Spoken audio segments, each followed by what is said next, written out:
knowledge is power.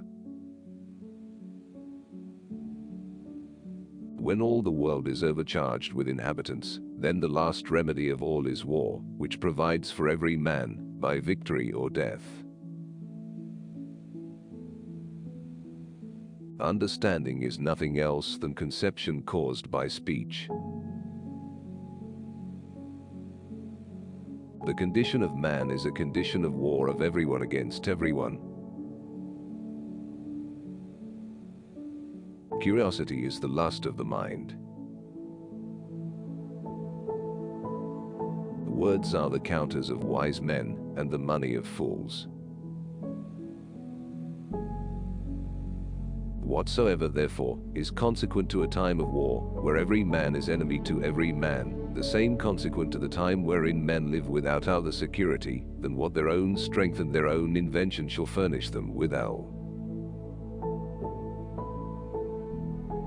Humans are driven by a perpetual and restless desire of power. For it can never be that war shall preserve life, and peace destroy it. Hell is truth seen too late. For such is the nature of man, that howsoever they may acknowledge many others to be more witty, or more eloquent, or more learned, yet they will hardly believe there be many so wise as themselves, for they see their own wit at hand, and other men's at a distance. Leisure is the mother of philosophy. It is one thing to desire, another to be in capacity fit for what we desire.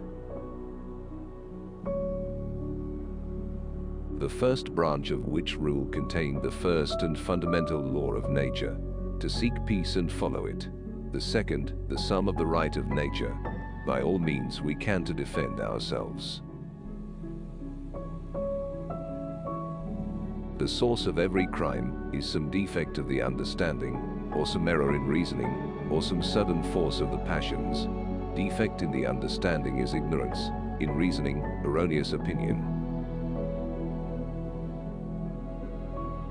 Now I am about to take my last voyage, a great leap in the dark. Force and fraud are in war the two cardinal virtues. Covenants, without the sword, are but words, and of no strength to secure a man at all. For to accuse requires less eloquence, such is man's nature, than to excuse, and condemnation than absolution more resembles justice. God put me on this earth to accomplish a certain number of things. Right now, I'm so far behind that I'll never die.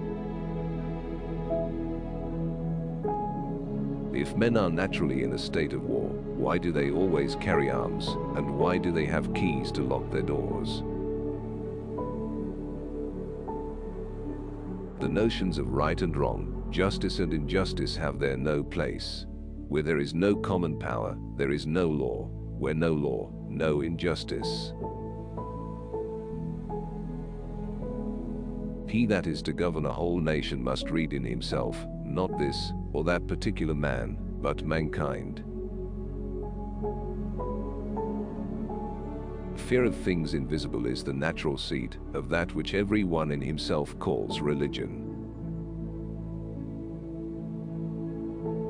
Give an inch, he'll take an ell.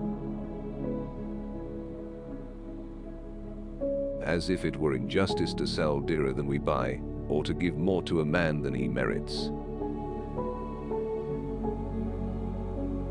The value of all things contracted for is measured by the appetite of the contractors, and therefore the just value is that which they are content to give.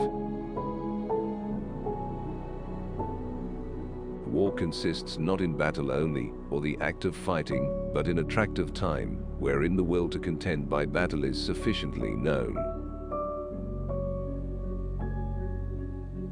The best men are the least suspicious of fraudulent purposes.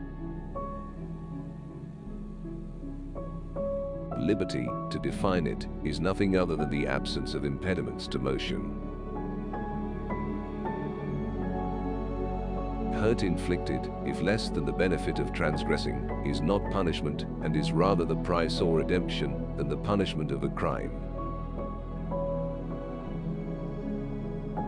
If any two men desire the same thing, which nevertheless they cannot both enjoy, they become enemies.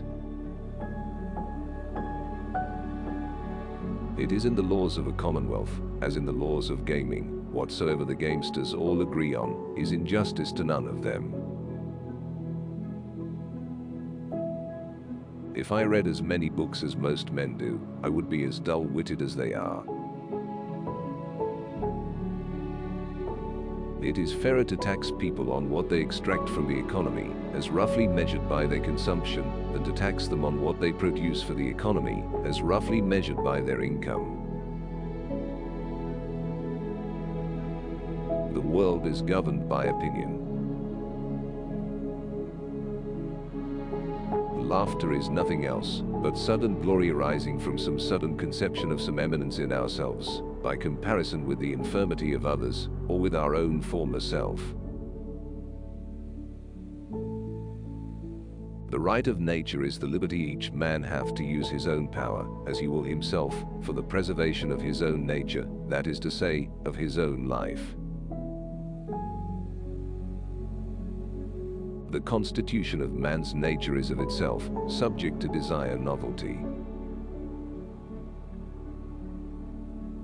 Power simply is no more but the excess of the power of one above that of another. The value or worth of a man is, as of all other things, his price, that is to say, so much as would be given for the use of his power. Not believing in force is the same as not believing in gravitation.